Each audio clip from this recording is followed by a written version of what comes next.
Boa noite, pessoal, tudo bem? Estamos atrasados aí hoje, né? Tivemos aí uns probleminhas técnicos, mas damos continuidade ao trabalho, né? Hoje, sexta-feira, nós estamos aí dando continuidade aos nossos estudos do Evangelho, né? Como a gente tem feito aí ultimamente.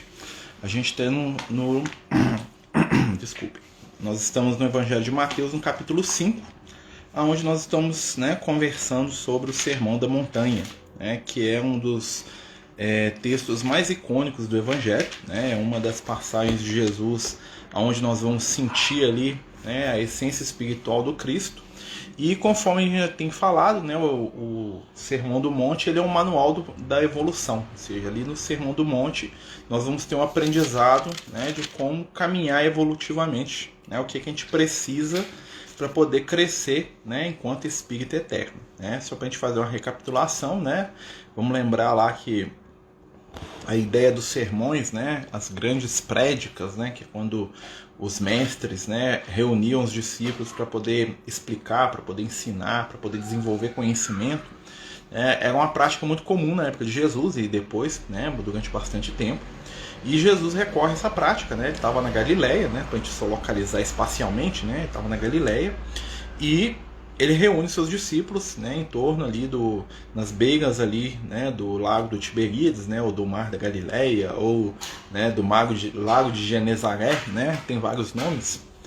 E ele vai proferir um discurso, né? Que vai ter como objetivo estruturar, né, um roteiro seguro para a nossa caminhada evolutiva. E é por isso que a gente vai, né, trocar algumas ideias sobre isso, né? Vamos só reler o que a gente já leu, né, só para a gente fazer vamos dizer assim, uma recapitulação, né, e passar ao versículo de hoje, né? Boa noite aí a todos os companheiros que estão chegando, né? Lembrando aí que quem quiser perguntar, participar é muito bem-vindo, como sempre, tá? Então vamos lá, né? Vendo Jesus aquela multidão, subiu ao monte, e tendo se aproximado dele os seus discípulos, ele abrindo a sua boca os ensinava, dizendo: Bem-aventurados os pobres de espírito, porque deles é o reino dos céus.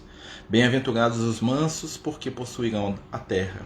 E bem-aventurados os que choram, porque serão consolados. Então, nós fomos até aqui, né, no estudo.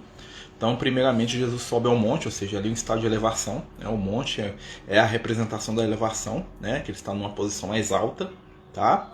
E quando ele se assenta, né? E o que ele está fazendo? Ele está, apesar de estar mais alto, ele se coloca no nível das pessoas que estão em torno dele. Tá? Esse é o simbolismo do monte e de Jesus sentado. Os discípulos, né, são seguidores do Cristo, a gente já explicou isso nas últimas lives.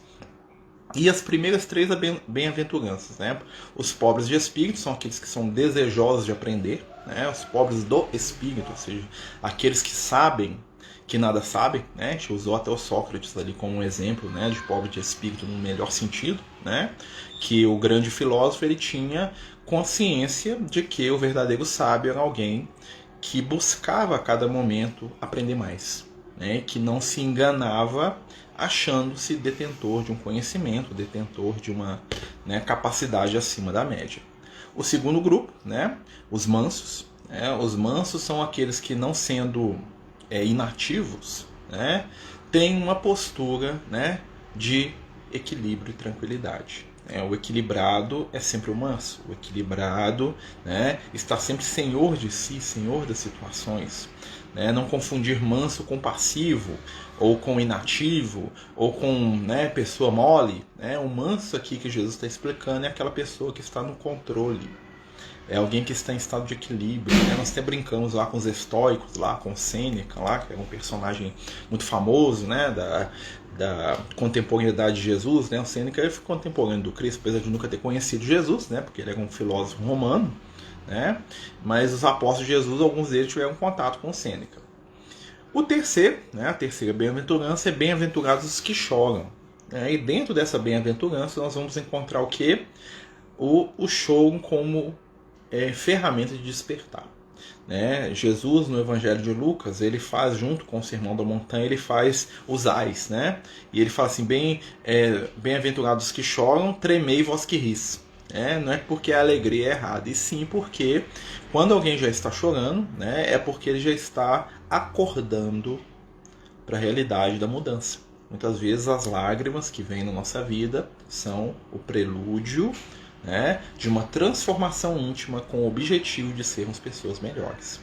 Por isso, né, a gente vai ver aí que Jesus fala que aqueles que choram são bem-aventurados. Ou seja, você já está acordando, né? Você já não está fazendo ninguém chorar, você já está descobrindo, né, o seu papel. Então, os primeiros passos, né?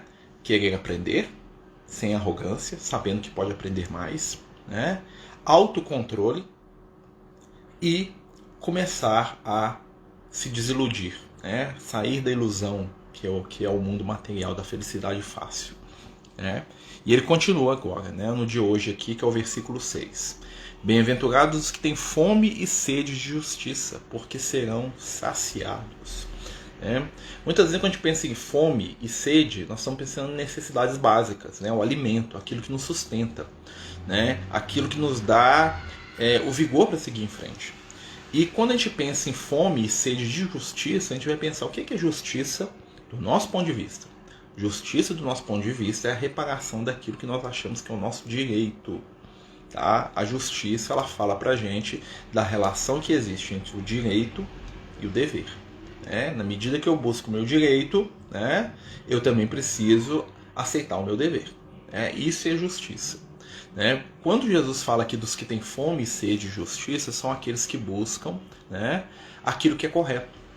Mas a justiça, né, não é a justiça para o outro, é a justiça para si, o que é justo, o que está dentro da medida, o que é exato.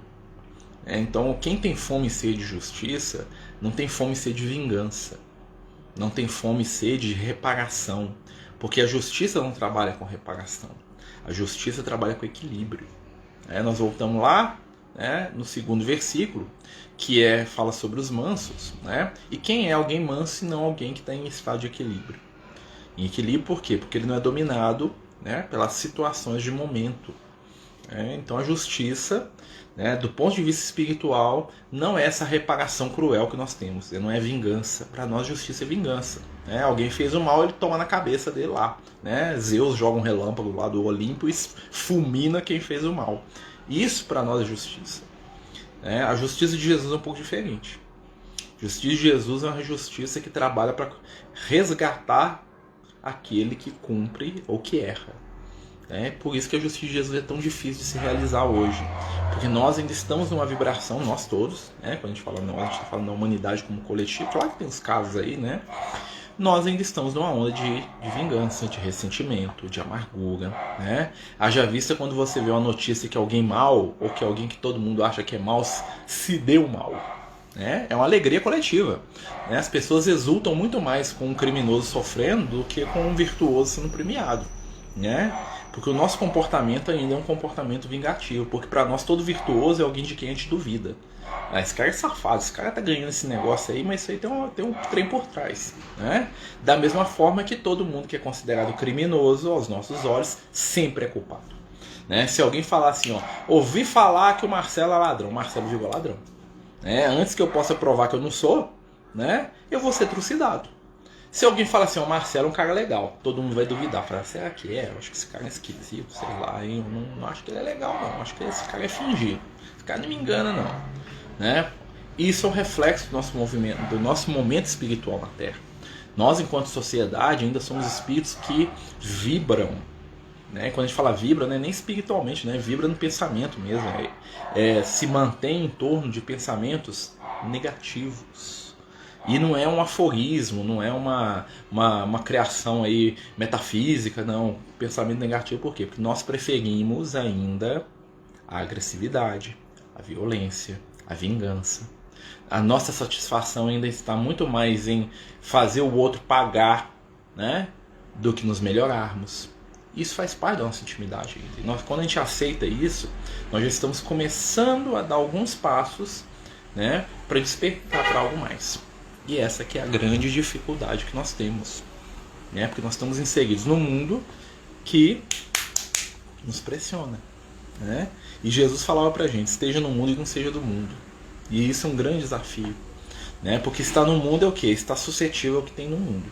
Não ser do mundo é não agir como o mundo espera que você haja. Aí que está o segredo da coisa. né? E aí ele vai falar assim, ó, bem-aventurados que têm fome e sede de justiça. Né? Então a fome e sede de justiça que ele fala aqui são aqueles que buscam, né, os seus direitos e os seus deveres. Então se eu busco só meus direitos, eu ainda não estou nesse grupo aqui. Né? Porque hoje nós vivemos um momento espiritual que todo mundo quer só os seus direitos. Eu quero meus direitos. Né? Tava até conversando com o Alan outro dia, né? O Alan sabe, né? A gente fica trocando as figurinhas aí, às vezes lamentando, né? E aí eu tava falando pro Alan, falando assim, Alan, né? Eu me planejei na minha vida para mim poder me aposentar daqui a um ano. Né? Porque eu já tenho quase 25 anos de serviço lá, tenho periculosidade lá no meu serviço, um monte de coisa assim. E aí eu criei na minha mente aqui, eu vou aposentar mais cedo, né? Porque eu trabalho assim. O que aconteceu com a reforma da Previdência, esses 24 anos, né? Que faltava um ano, agora falta mais 23, porque eu vou ter que fazer 65. Não importa o meu serviço, ou seja, eu vou ter mais de 50 anos de contribuição. Né? Tá errado? Né? É justo? Né? Se eu for olhar o meu ponto de vista particular pessoal do Marcelo, que é a vantagem pro Marcelo, é muito injusto, eu tenho que sofrer, bater a cabeça na parede. Né? Se eu for olhar a questão da sociedade como um todo, será que é injusto? Né? Então são coisas que são desafios pra gente, mas quando bate em cima da gente, dói muito mais. E nesse momento é que a gente se pergunta, nossa, esse que é o desafio da gente poder crescer espiritualmente. Por mais que a gente reclame, né, nós temos que ter consciência. Ter consciência não quer dizer que não dói. Né? E como eu sou uma pessoa que é meio rígida, o que acontece? Eu estou pagando hoje o preço de alguém que se preparou mentalmente para uma coisa e se viram em outra situação. E de certa forma, né, como diria lá o nosso amigo Lucas, isso é positivo. Por quê? Porque está me ensinando. Por mais que esse ensinamento seja doloroso. Né? Então são coisas que a gente tem que parar e pensar, refletir. Né? Porque se está acontecendo conosco, por que está acontecendo? Porque algum motivo tem para o nosso crescimento. E aí eu não tenho que ficar com raiva do Zé, do Maria, do João, do Joaquim, que fez ou que deixou de fazer. Porque se fosse para não me atingir, saía ano que vem, saía daqui 10 anos. Né? Se eu estou dentro de um processo de prova, uma situação que pode gerar um processo de prova, é porque eu tenho algo a aprender com aquilo. E quando nós entendemos isso, o nosso sofrimento diminui. Quer dizer que não dói não, né? Dói sim. Só que você se prepara para aprender junto com aquilo. Né? O companheiro está falando aqui, ó, graças aos ensinamentos do Cristo, tenho percebido que a maioria das vezes é o meu orgulhoso ego que acha no direito de querer justiça, quando na verdade ele se acha sendo o universo. É isso mesmo, meu amigo. Somos nós nesse sentido. Né? Porque uma vez o amigo espiritual, o Liel, falou comigo o seguinte, falou assim, ó, no momento da humanidade é muito bom, meu filho. Todo mundo querendo direito, né? É o direito das mulheres, é o direito dos negros, é o direito dos homens, é o direito dos animais. Isso é fantástico, isso é um momento espiritual a ser comemorado. Tá? Isso é um sinal de que a humanidade está crescendo. Entretanto, a regeneração do nosso mundo só vai começar na medida que nós deixarmos de lado o desejo pelo direito e começarmos a assumir os nossos deveres. Porque o mundo superior não é um mundo onde todos os direitos são satisfeitos. É um mundo onde o maior de todos os sinais espirituais é a consciência tranquila do dever cumprido.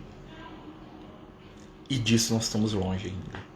Né? Nós estamos ainda transferindo os nossos deveres para o outro o máximo que a gente dá conta. Né? E isso ainda está dentro da gente. Quando a gente fala isso, a gente tem que aceitar isso e falar assim, nossa, eu estou morrendo. Não. Nós estamos num processo de transição e perceber essa transição é fantástico. Né? E muitas vezes a gente não dá conta. Né? Muitas vezes a gente quer realmente só o nosso direito. Né? A gente fica caladinho, a gente fica assim, não, meu direito aqui, fiquei quietinho aqui, ó. Dever não. Eu dou uma quebrada nele aqui, mas o meu direito eu quero. Né?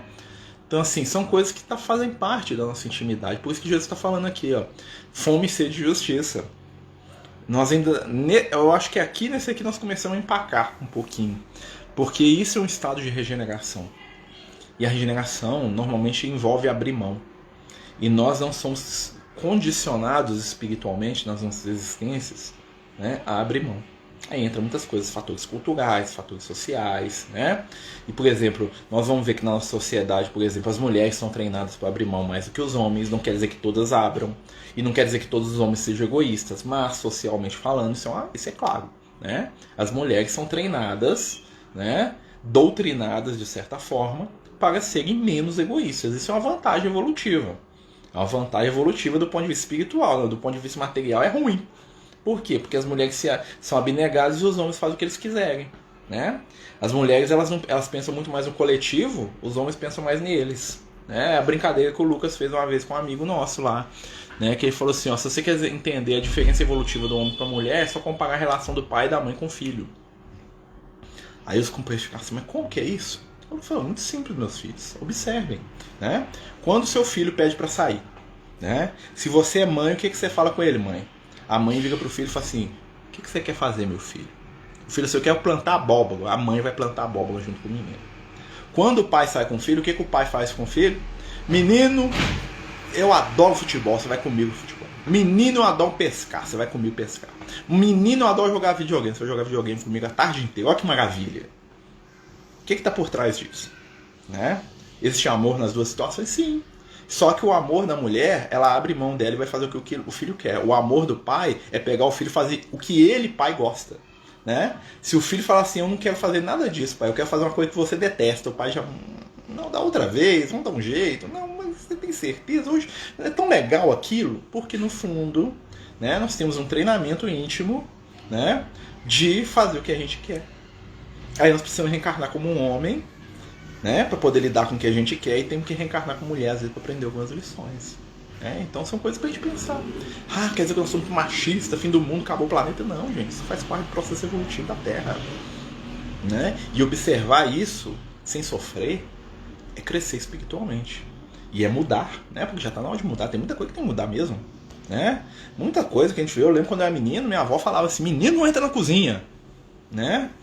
E aí minha mãe fazia eu lavar prato, lavar roupa, minha mãe me ensinou a fazer um monte de coisa, e hoje eu não faço nada, sinceramente, eu não levo jeito pra nada, eu sempre fui um fracasso nisso, né? Também comodidade mesmo, né? Mas minha mãe fazia eu passar pano em casa, lavar roupa, lavar banheiro, arrumar casa, porque eu não tinha, né? Aí eu lembro que as pessoas falavam com a minha mãe assim, você tem que ter uma filha, né? E quando ela falava que tem uma filha, na verdade o que ele estava dizendo, você precisa ter uma escrava para poder trabalhar, pro seu filho não ter que fazer isso, né?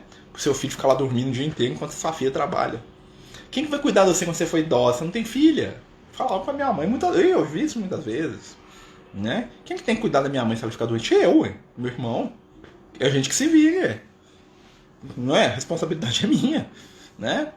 É fácil? Não. Né? Vamos dizer, como diria minha avó, eu tenho expediente para isso? Vou ter que inventar o expediente. Né? Tá aí o desafio. Né? Mas essa é a nossa realidade espiritual. Isso que Jesus está falando aqui, da justiça, tem a ver com isso tudo. Com essa briga social que nós estamos vivendo hoje, né? Com esse ranço que está tendo entre feminismo, machismo, né? Ideias de gênero, como se isso tudo fosse ruim. Ruim é a briga que gera em torno disso. Ruim é a agressividade que gera em torno disso, é a falta de amor. Nós precisamos amar, e amar de verdade, não é amar só o meu grupo.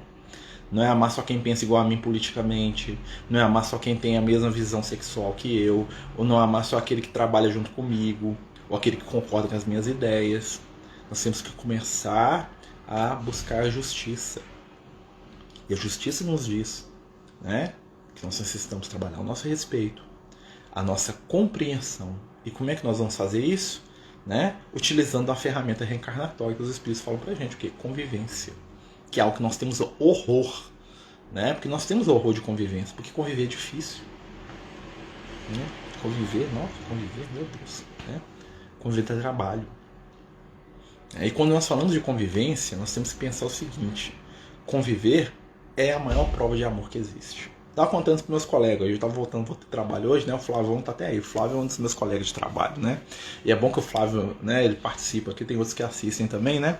E eu estava falando isso para ele, falei assim, não teve um momento melhor dessa pandemia que eu fiquei, né? Igual eu brinquei com meus colegas dentro da caverna, né? Do que conviver com a minha família aqui. Eu nunca convivi tanto com a minha esposa, com meus filhos, né? Aí que a gente vê se ama mesmo, né? Porque aguentar o Marcelo uma vez por semana distante, ali chegou de noite, saiu de manhã é uma coisa, aguentar o Marcelo todo dia é outra coisa, né? Porque aí o Marcelo vai se mostrar tal qual ele é.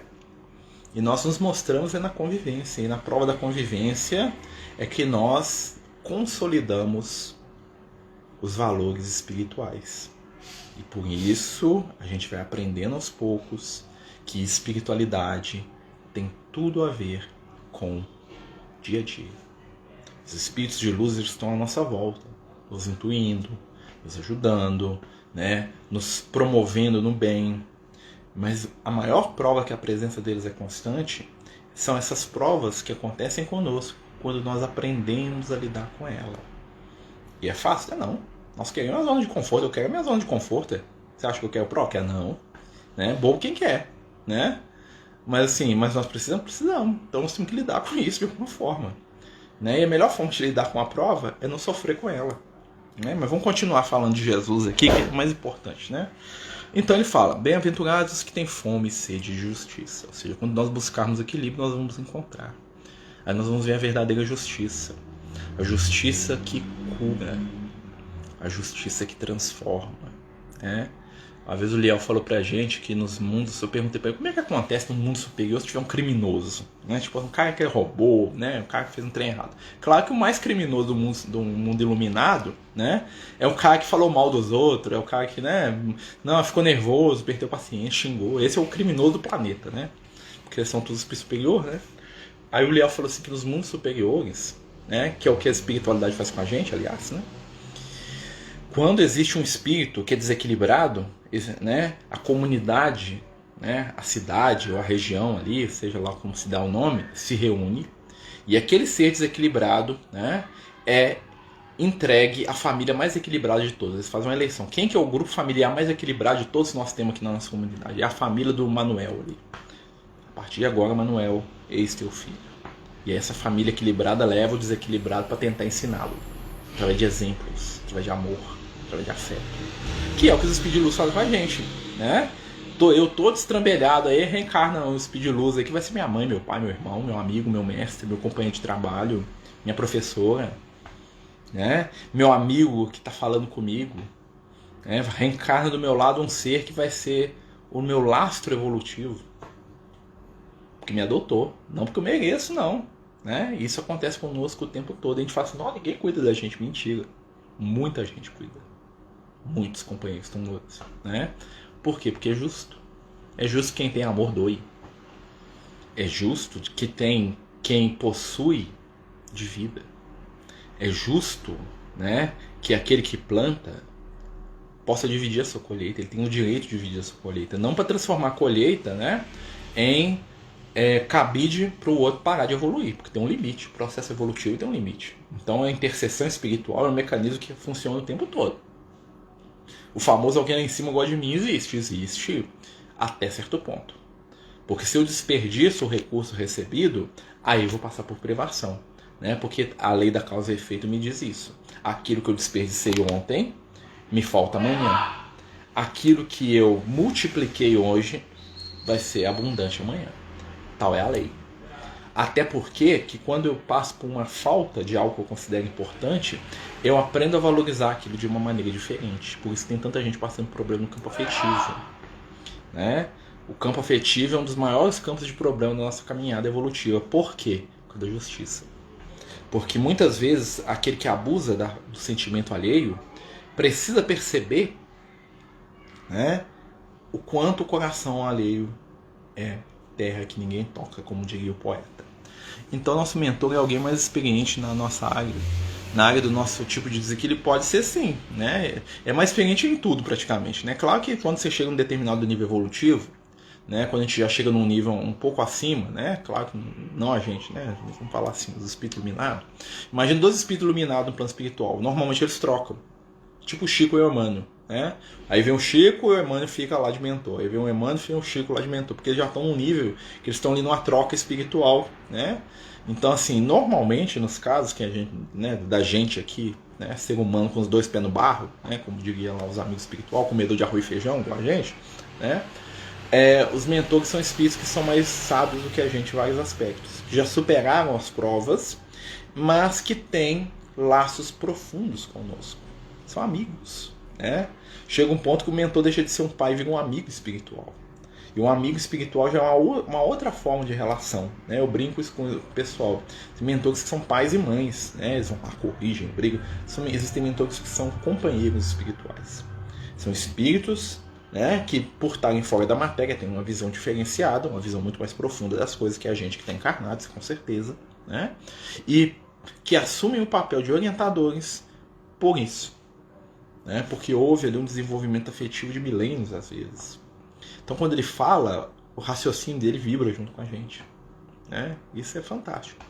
Boa noite, meus amigos. Nós estamos aqui no Sermão da Montanha, tá? Nós estamos no versículo 6. Bem-aventurados que têm fome e sede de justiça, porque serão consolados.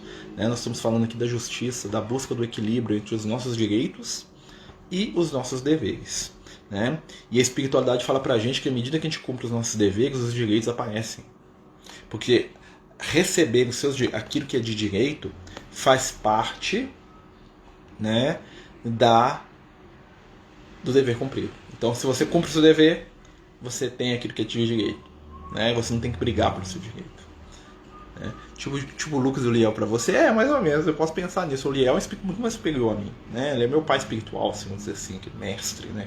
aquele velhinho lá, né? Que lá no passado remoto, já foi meu pai em encarnação passada, já foi meu professor, já foi um monte de coisa. Né? Foi meu amigo, né? Meu orientador, né? O cara que puxava minha orelha, que me punha no banquinho, no cantinho da disciplina, é o Liel. Né? O Lucas não, o Lucas já é meu irmão espiritual. O Lucas é aquele amigão. É aquele cara, quando eu vi, você está aqui, tá resolvido. Né? Que cara que o Lucas é o cara que eu abusava deles. Lucas, Lucas, não cuidei da minha saúde, não. Até hoje eu faço isso. Outro dia, né, a gente brincou aí, né, que eu tenho diabetes, né? E aí, né, eu lembro que a gente tem uns amigos médicos, né? E aí a gente foi fazer um exame lá de diabetes, minha diabetes deu todo desregulado. Mas tudo desregulou assim, eu tava com 13 ou 11 de como é aquele negócio aí, glicemia glicada, né? Aí o que acontece? Fiquei ruim, né?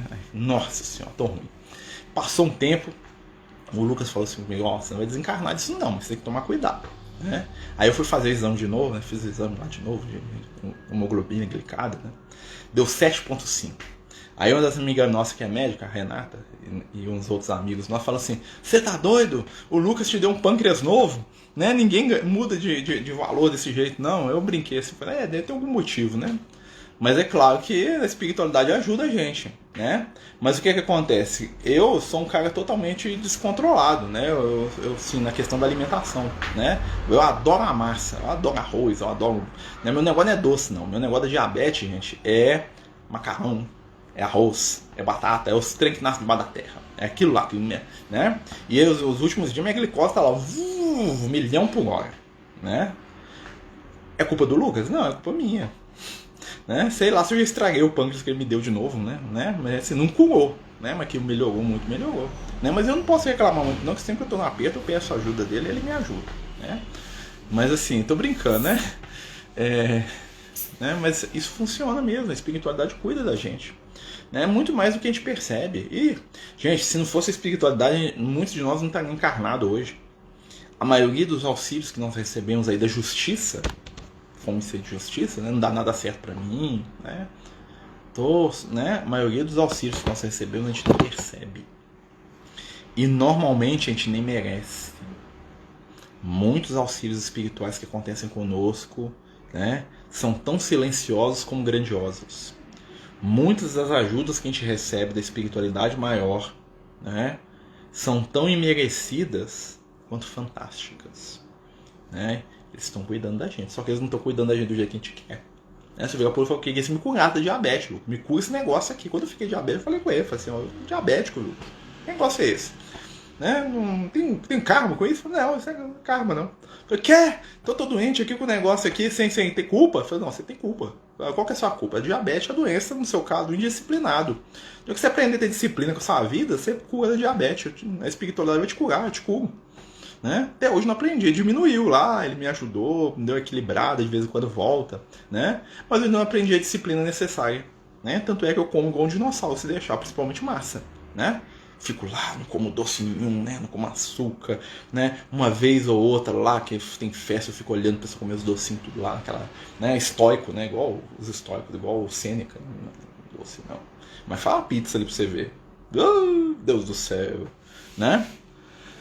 Então, assim, é a gente. Ele falou na lata, falou assim, seu problema é indisciplina. Se você for disciplinado, a diabetes some, nós te curamos. Né? Mas a diabetes hoje é um instrumento do seu equilíbrio, é para o seu bem. Né? E ele virou para mim e falou assim, agradece Jesus pela diabetes, já agradeceu? Todo dia que eu lembro disso eu falo, obrigado Jesus. Né? Então, assim, É fácil? Não, mas se você revolta, a revolta sempre se traduz em mais desequilíbrio. Então, revolta não resolve nada. Né? O mundo dos revoltados é um mundo muito triste. O mundo dos revoltados é um mundo de raiva, de ressentimento, de amargura, de tristeza, de desânimo, de melancolia. Observe o revoltado, seja ele qual for, por qual motivo for. É sempre alguém amargurado, entristecido, raivoso, agressivo, né? Que normalmente agride muito mais aqueles que estão à volta dele do que aqueles que são objeto da revolta dele. Né? Porque quem tem que conviver com o revoltado é o pai, a mãe, o irmão, o companheiro de trabalho, a esposa, o filho. E não contra quem ele está revoltado. Eu estou revoltado contra o Papa. Quem vai aguentar minha amargura é minha esposa, meus filhos aqui, meus bichos. Estou revoltado contra o meu chefe. Quem vai aguentar minha amargura, meu ressentimento, minha raiva é minha família. Né? Então, assim, a amargura não é uma ferramenta adequada para a evolução, nem a revolta. Né? Nós temos que aprender isso, porque nós achamos que ser amargurado, né, meio indignado. Né? Uma vez um amigo espiritual, perguntei, né, o espírito, né, estou com a foto do menino aqui, perguntei por um colega nosso, ela perguntou assim, mas a espiritualidade é contra indignar, porque não sei o que. Eu virei pro Leão um dia, eu falei, Leão, você nunca indignou com nada? Eu falei assim, ele ficou para mim, pensou, passou a mão na barba branca. Eu falei assim, há muito tempo atrás sim, meu filho. Né? E o que você acha da indignação? Ele falou assim, ferramenta útil enquanto falta trabalho nas nossas mãos. Porque normalmente a indignação não se traduz em ações efetivas de mudança. No momento que eu comecei a botar em prática movimentos de mudança para poder transformar o objeto da minha indignação, a indignação sumiu e foi substituída pela ação. Você tira o indigna e deixa a ação. Porque muitas vezes a nossa indignação, a nossa revolta é só um sentimento que não produz vida. Né? Ou seja, é só algo que pulsa dentro do nosso coração, mas não se traduz em realidade de mudança. E todo sentimento, o objetivo dele é se materializar. Como que eu materializo a caridade? Jesus ensinou. Né? Vai visitar o doente, vai visitar o preso, vai dar comida, vai dar água, vai dar veste para quem precisa. Materializou a caridade. Ela começa como um sentimento. Né? Você pode materializar ela numa conversa, numa atenção, na paciência. Mas você materializou. Como que eu materializo, né, o meu ressentimento com a mentira dos outros? Trabalhando a verdade. E não mentindo porque todo mundo mente. Como que eu materializo a minha indignação diante da atual situação econômica e política do país? Me esforçando para, através do meu exemplo, eu ter uma postura mais ética. Não sendo disseminador do mal. Né? Clarice, o uso de remédios psiquiátricos para ansiedade e depressão pode atrapalhar a evolução e a superação desses desequilíbrios? O medicamento é uma ferramenta da espiritualidade, minha amiga. Né? Não existe nada que vai trazer, que é trazido ao plano físico, que não tenha o aval do mais alto. Os remédios são sim, né, ferramentas iluminadas que o Cristo nos deu para tratarmos as nossas necessidades. São presentes, tanto é que a maioria dos remédios é feita a partir de substâncias da natureza. Né? Então isso é sim uma ajuda. O que a gente deve pensar nessas questões, como em todas, né, é o equilíbrio delicado que devemos ter entre o uso e o abuso. Né? Até que ponto o remédio ele é uma ferramenta eficaz para a minha caminhada, e ele é em alguns momentos para me ajudar, né? E até que ponto esse remédio vai se tornar um objeto de vício. Esse equilíbrio que é o que nós devemos buscar. Porque os remédios, né, os medicamentos são materializações do amor divino. São ferramentas para a nossa ajuda. Se não fosse para existir, não aparecia na Terra, não. Né? Então, muita doença que tem hoje, né, que tem cura hoje, não tinha cura na época de Jesus. Né? Porque Jesus tinha que ir lá e curar as pessoas. Mas hoje nós temos cura para uma série de doenças. Ninguém morre mais de lepra. Né? Só se quiser. Né? Porque medicamento para isso tem. Na época de Jesus morria, o cara desmanchava todo. Né? Ninguém morre mais de tuberculose. Há 20, 30 anos o pessoal morre se não tomar cuidado, se não fizer tratamento. Então hoje nós temos ferramentas científicas. E as doenças da mente, as doenças do psiquismo, do pensar, do sentir, são o mal do século. Por quê? Porque enquanto humanidade, vocês vão notar isso, nós estamos cada vez menos doentes fisicamente, mais doentes mentalmente. Ah, mas tem coronavírus, é esporádico. Né? Hoje a maioria das pessoas que fala qualquer doença não é nem coronavírus, não. É depressão, é solidão, é tristeza, é amargura, é falta de sentido da vida. E aí aparecem as outras. né, alicerçadas naquelas situações todas. Tratemos o ser humano, valorizemos a vida e essas doenças vão de desaparecer. Então hoje, assim como os nossos trabalhos são muito menos braçais, muito mais mentais, as nossas doenças também são muito menos físicas, né? Deformantes. Hoje nós temos cirurgia plástica, você queima, você pode fazer uma cirurgia, você pode trocar de rosto, né? Ainda está mais ou menos metal, tem transplante de órgão, né? Você tem uma série de, né?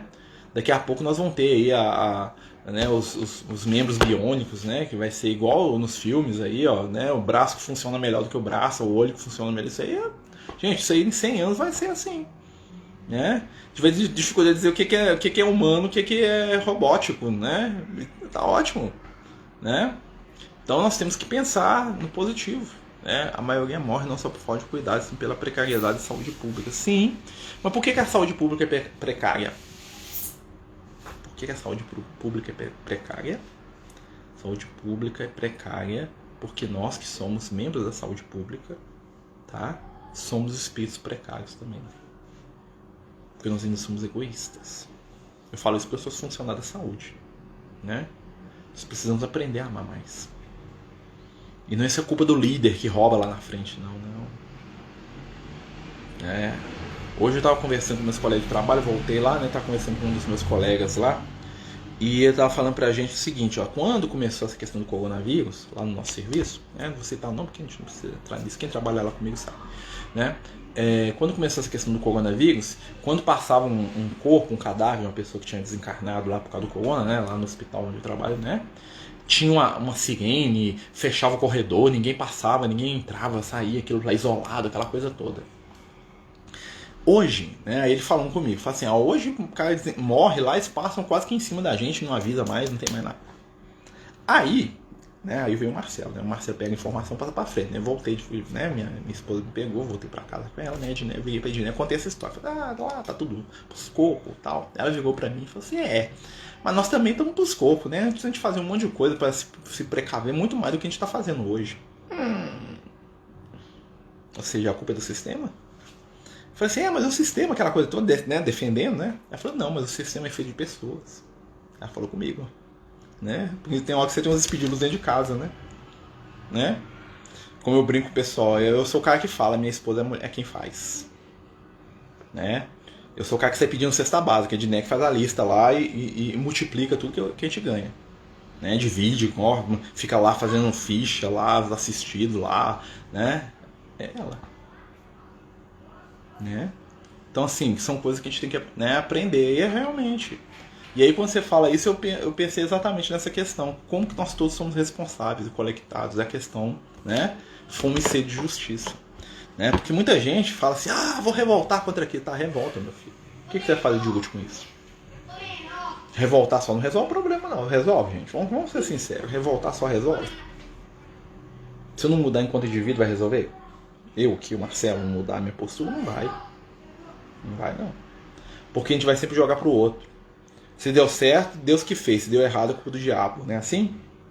E a gente, nada. Porque é mais fácil de ser neutro. Se deu certo alguma coisa, Deus me deu. Se deu errado, o diabo impediu. E eu continuo aqui sendo um cara neutro. Como se os espíritos das trevas tivessem preocupado em prejudicar o Marcelo, se o Marcelo não estiver fazendo nada que atrapalhe eles. Então nem aí, os espíritos das trevas são egoístas. Tá? Espíritos inferiores são egoístas, eles só pensam neles. Eles só interagem com a gente quando é interesse deles. Os espíritos das trevas saem da casa, não saem lá dos abismos, dos umbrais, pra vir na minha casa, pra me encher o saco e acordar de manhã com vontade de fazer raiva em mim, não. Tá? Os espíritos das trevas vêm atrás de mim porque tem algum objetivo que é útil pra ele. Que ele é egoísta. Quem vem pra ver como é que eu tô aqui sem ganhar nada é o Lucas. Ele vem, né? Tô aqui com meus meninos, tô jogando videogame, tô vendo televisão, tô lá bebendo refrigerante, né? O Lucas vem, como é que tá o Marcelo, o que tá acontecendo e tal. Por quê? Porque eles são os espíritos de luz. Espírito das trevas vai vir aqui pra me ver fazer o que eu gosto? Faz nada, né? Então a culpa não é deles não, tá? O espírito das trevas só associa com a gente quando é do interesse deles. Por isso que muitos companheiros que a gente fala, né? Fala assim, o espírito tá me perseguindo, tá fazendo aquilo e tal. O espírito falou comigo que na outra encarnação eu fui muito mal.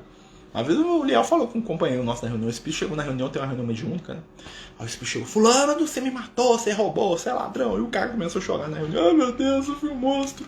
Aí o leão manifestou: meu filho, né, o que aconteceu? Ah, que o espírito falou que eu roubei, matei, fiz. Aí o leão virou para ele: meu irmão, esse espírito, ele vem da paz do Cristo?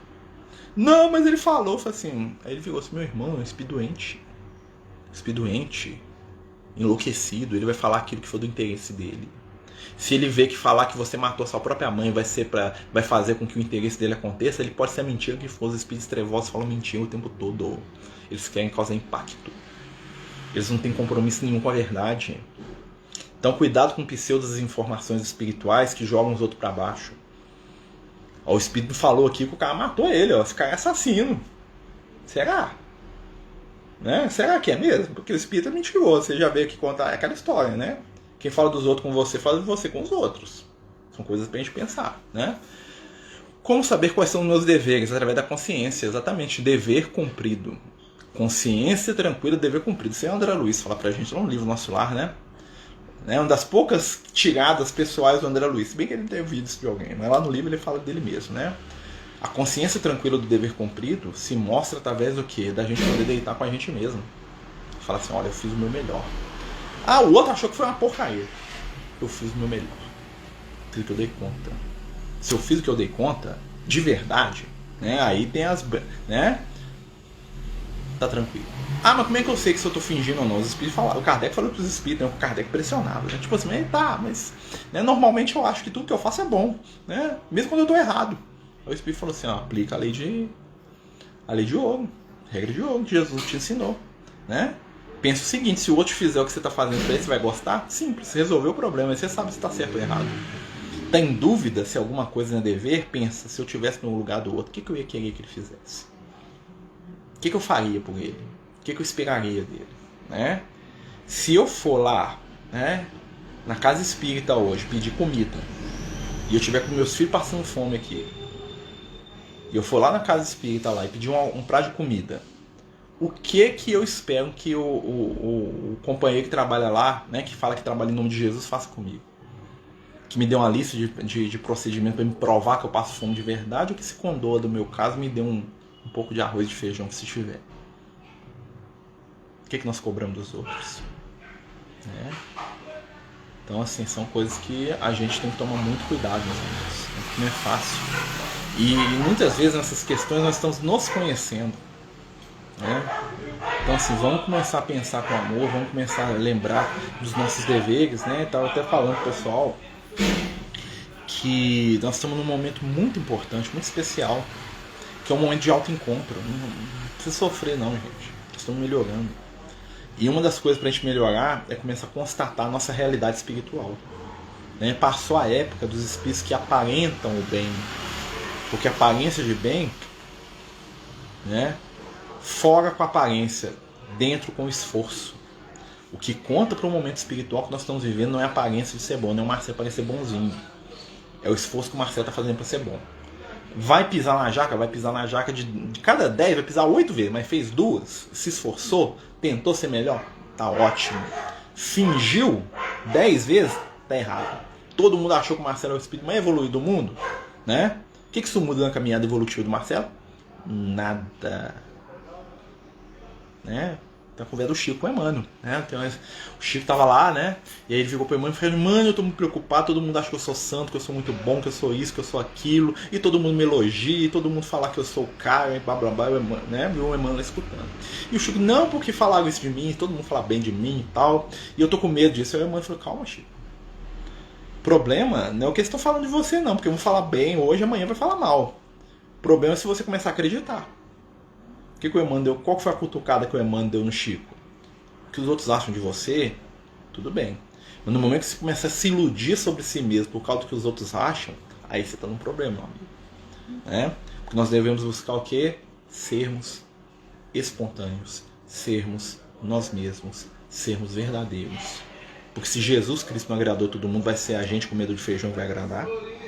Né? E muitas vezes a gente é preocupado em agradar, é um dos meus maiores defeitos. Né? Eu tenho, é meu defeito, eu quero agradar todo mundo. Né? Eu tenho tanto esse defeito que às vezes eu tô lá na casa espírita e vem 2 pessoas conversar comigo, eu fico desesperado mesmo, porque uma pessoa tá falando comigo, aí chega outra. Aí eu fico assim, meu Deus, eu não posso, se eu parar de prestar atenção nessa aqui, eu vou destratar quem chegou. Mas se eu não escutar essa aqui, às vezes ela tá com um problema que eu fico doidinho. Você quer ver eu bugar, eu travar igual o Windows XP antigo, né? Duas pessoas conversar comigo ao mesmo tempo, eu fico doido. Não sei pra quem que eu dou atenção, né? Aí eu fico perdido, não sei o que eu faço, aí eu fico querendo agradar os dois, aí eu faço bobagem, né? É defeito. É virtude não, é defeito, né? É querer ser mais do que a gente dá conta, né? Seria muito mais humilde e falar, ô fulano, só consigo ouvir um de cada vez, né? Aí a pessoa fala, nossa, que, né? É isso que eu sou, né? Mas eu não dou conta. Eu falaria, não, pega aí, deixa eu só um minuto, né? É bug, né? Às vezes dá comigo e constante, né? Às vezes eu tenho uns bugs aí de que me chama, fala assim, ô, volta aqui. Às vezes eu tô lá viajado lá nas questões espiritual, lá na hora da distribuição de cesta básica, né? Aí eu fico olhando lá assim, Jesus, meu Deus, tanta gente passando. Aí eu entro no problema de todo mundo, fico mentalizando as pessoas lá. A Edna falou, meu filho, carregar a cesta aí, ó, fulano da Dona Maria aí, ó, tá esperando aí, ó, pega a cesta dela. Quem que tá certo? É ela. Né? Porque tem hora que a gente dubla, é coisa de médio, né? Desculpinha. Só médio que tem isso, a gente fica voando. Né? Eu também tenho esse medo de rejeição. Eu sempre busco lembrar que Jesus também não foi aceito, mas mesmo assim continua. Exatamente. Jesus, ele não veio para poder ser aceito.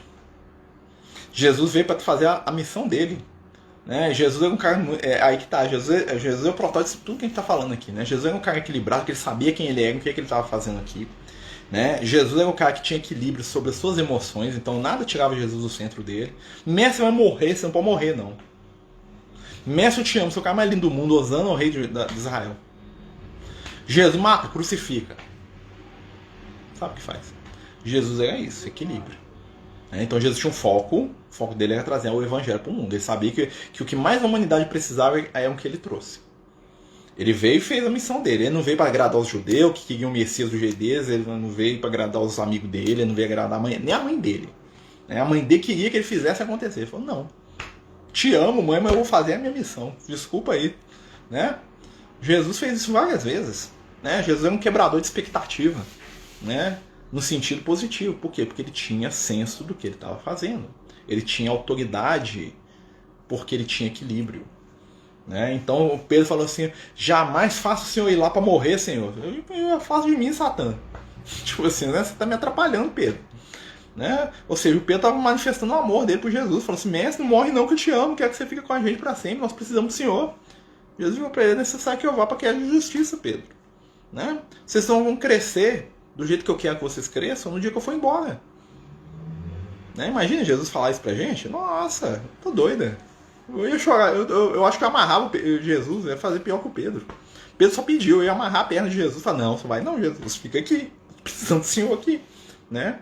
Mas enquanto Jesus esteve encarnado, os discípulos não cresceram. Né? Porque ser santo na sombra de Jesus é fácil. Todos nós aqui, ó, não posso, meu filho, qualquer um, dou qualquer coisa, que Jesus pega a gente e sai andando com a gente um ano. Nós vamos fazer coisa maravilhosa com Jesus do lado, na vibração do Cristo, quem não vai fazer? Né? Quando Jesus foi embora, era a hora da verdade. Falou assim, agora vocês vão resolver aqui, ó. Aí começou a chegar os doentes, falaram assim, ó, cadê Jesus? Aí Jesus morreu. Ah, você que é o Pedro, né? Você que é o cara número 1 lá que andava com ele lá, ó. Você é o João, né? Você é o Tiago. Vocês andavam com ele agora, vocês resolvem. Né? Não, vocês que eram os amigos dele? O que Jesus... Me acorde aí. Os apóstolos tiveram que se virar. Tiveram que dar um jeito deles. Ó. Pedro não fazia igual Jesus, mas ele começou a atender, ajudar, curar, ver o que ele dava conta. Né? Isso é fantástico, gente. Isso é a coisa mais legal de Jesus. Né? É ele ir embora e deixar a gente para resolver. Né? Dá uma sensação de abandono quando a gente fala isso, né? Volta, Jesus. Né? Uma vez eu falei isso, Jesus devia voltar logo. O Liel falou, meu filho, Jesus nunca foi embora, como é que ele vai voltar? Para você retornar, você tem que ter ido. Jesus continua na atmosfera da Terra, trabalhando, inspirando, envolvendo, ajudando, sentindo. Né? Jesus continua como sendo o coração do planeta. Né? Se você não está percebendo Jesus, o problema é seu. Você que tem que abrir a sua percepção. Ele brincou comigo assim, mas Jesus está à nossa volta.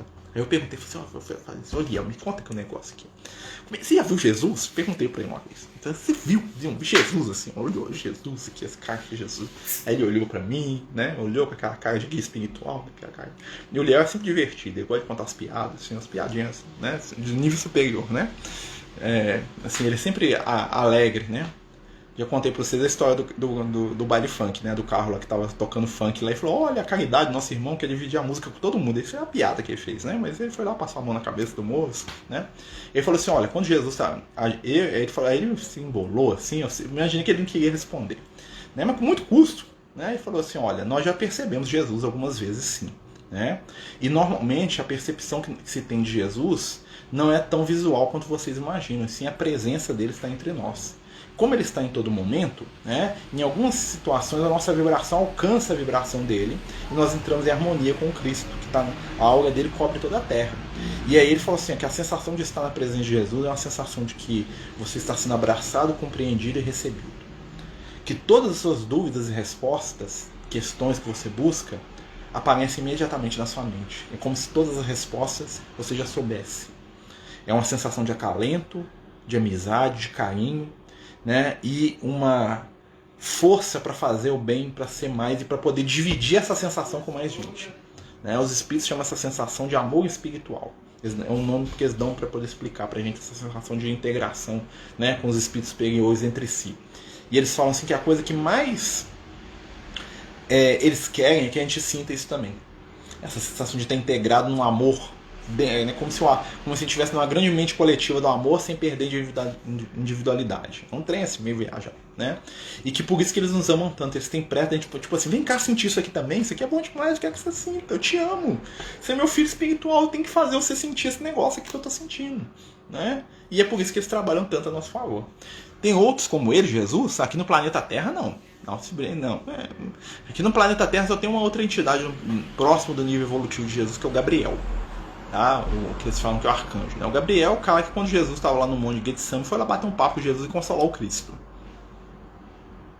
Imagina, Jesus estava lá naquele momento fatídico, não que Jesus estava com medo, coisa do tipo, isso aí é uma interpretação, né? Mas Jesus estava ali num momento grave da existência dele, que ele podia desencarnar naquele momento e ir embora se ele quisesse, né? O monte Getsemane é muito interessante, porque naquele momento ali Jesus fala assim, ó, minha missão acabou, vou embora.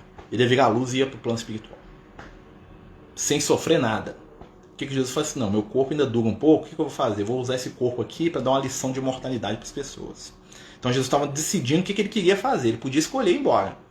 Nesse momento, um ser foi lá para dar uma força para Jesus, é o Gabriel. Então você imagina um ser que Jesus foi lá e falou assim, Jesus, estou aqui, hein? Conta comigo aí que nós estamos juntos nessa aí. Então o nível evolutivo do cara, né, para poder dar a mão no monte de Jesus, pelo menos igual. Né? Tipo assim, nossa, te entendo, hein? Né? Mas cada mundo, cada planeta, né, tem o seu governador, o seu Cristo, né?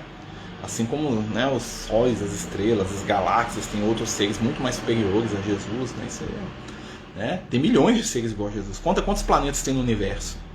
Nos universos, cada um tem o seu Cristo, tem o seu responsável espiritual. Jesus é da Terra, é o nosso aqui. Né? Pensar nisso explode a cabeça, né? Explode mesmo. Pessoal, nosso tempo acabou, né? A gente sabe aí que os companheiros têm compromisso, a gente fica falando e viajando aí na maionese aí junto com, né? Desculpe, né? Mais uma vez essas brincadeiras aí é com o intuito mesmo de a gente trazer conhecimento dentro de um clima mais descontraído, né? A doutrina espírita não precisa ser chata, não. A doutrina espírita precisa ser aquela leitura monossílaba, que Kardec é fantástico. Legal demais as coisas do Kardec, já li todas as obras do Kardec, recomendo todas. Né? Mas a gente não precisa ser chato. O Evangelho não precisa ser aquela coisa maçante. O Evangelho é vivo. É vida que se modifica através do amor de Jesus. Fogo que queima.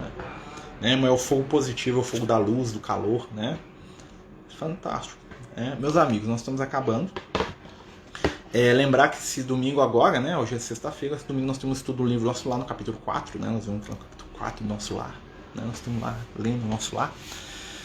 Lembrar que no sábado nós temos nosso tratamento espiritual, né? Para quem participa, né? Todo sábado de manhã a gente coloca lá no grupozinho lá do Amigos do Caminho, lá na página, aí na nossa página, né? que o tratamento espiritual ele acontece em 2 momentos, às 15 horas, né, e às 19 horas. O Lucas fez isso para poder dar oportunidade de quem quer participar. Basta para participar do nosso tratamento espiritual fazer o quê? Colocar o seu nome lá no nosso postzinho, né? Na hora do tratamento normalmente eu pego aqueles nomes e a gente faz uma leitura, faz uma prece, né? E a espiritualidade, as equipes lá do nosso amigo Lucas lá e dos outros amigos espirituais, que são muitos, né? Não é só o Lucas, né? Vão nas casas das pessoas atenderem. Você pode fazer por outras pessoas, você pode fazer pelos seus animais. A espiritualidade também trata os animais, né? Tá lá no livro Sinal Verde do André Luiz, né? Quando ele fala que nós devemos usar todos os recursos ao nosso alcance pelos animais, inclusive os de natureza mediúnica. Tá lá, doutrinário, lá nos livros do André Luiz, né? E a gente pode colocar os nossos animaizinhos, né? E o que a espiritualidade pede? Que a gente coloque um copinho com água na hora, né? Se deite, né? Coloque uma música relaxante, uma música que, né? Se possível, que fala de Jesus, uma coisa bem relaxante, né? Uma música que parece uma música de guerra, né, gente? Uma música de amor, de paz, de tranquilidade, calma, né? Se deite. Se for o tratamento pra gente, que a gente mentaliza o que a gente precisa, a gente conversa com a espiritualidade, fique lá 10 minutos, 15, se a gente sentir necessidade, fica um pouquinho mais, né? E pedimos a espiritualidade. Se você tiver uma pessoa para você fazer, mesmo que seja desencarnado, como a Giovana está falando aí, você deita, faz o tratamento para você, né? E fala, faz amigos espirituais. Eu queria pedir nesse momento pro fulano que está precisando, se vocês puderem ajudar. E aí quando você vê que você está bem, que você sentiu aquela energia, faça uma prece para você poder doar da sua vibração um pouquinho para os outros que precisam também. É sempre bom te doar. Ah, mas eu estou muito bem, hoje eu estava fazendo tratamento, não preciso mais. Então para um pouquinho, às 15 horas, ou às 19, né? Às 7 da noite, e faz uma prece. Assim, essa prece que eu estou fazendo aqui é direcionando os meus pensamentos, as minhas energias, as equipes da espiritualidade que estão fazendo tratamento espiritual agora para as pessoas que precisam, né? É do bom aprendizado espiritual nós doarmos aquilo que nós recebemos. Então os recursos espirituais que a gente recebe, quando nós repassamos eles para outros, eles se multiplicam. E eles criam raízes na nossa intimidade. Toda prece que eu faço pelo próximo repercute para mim. Todo desejo de cura que eu tenho pelo meu irmão repercute para mim, né? Toda ação material ou espiritual que eu movimento em favor de alguém vai criar raízes na minha própria intimidade, vai criar laços de amizade, conexões, pensamentos. Então, fazer uma prece para a gente terminar, né? Passamos muito da hora, mas também nós começamos atrasado, né? Senhor Jesus, amigo e mestre, companheiros espirituais, agradecemos pela oportunidade da vida, por estarmos aqui reunidos em torno do Teu Evangelho. Abençoa, Senhor, cada um dos que nos escuta. Abençoa, Senhor, a espiritualidade amiga que nos sustenta e nos ajuda a seguir. Dá-nos a força, o entendimento, a boa vontade, o carinho, a perseverança e a paz. Estabelece em nosso coração o desejo de servir, para que possamos colaborar de alguma forma com a implantação do Teu reino de amor na terra. Abençoa, Senhor, aqueles que amamos, principalmente também, Senhor, abençoa aqueles que precisamos aprender a amar. Fica conosco hoje e sempre, que assim seja, graças a Deus. Então, meus amigos, muito obrigado. Tenham todos uma boa noite, durmam em paz, durmam com Jesus. Muita paz, muita luz. Até domingo às 8, se Deus quiser e permitir.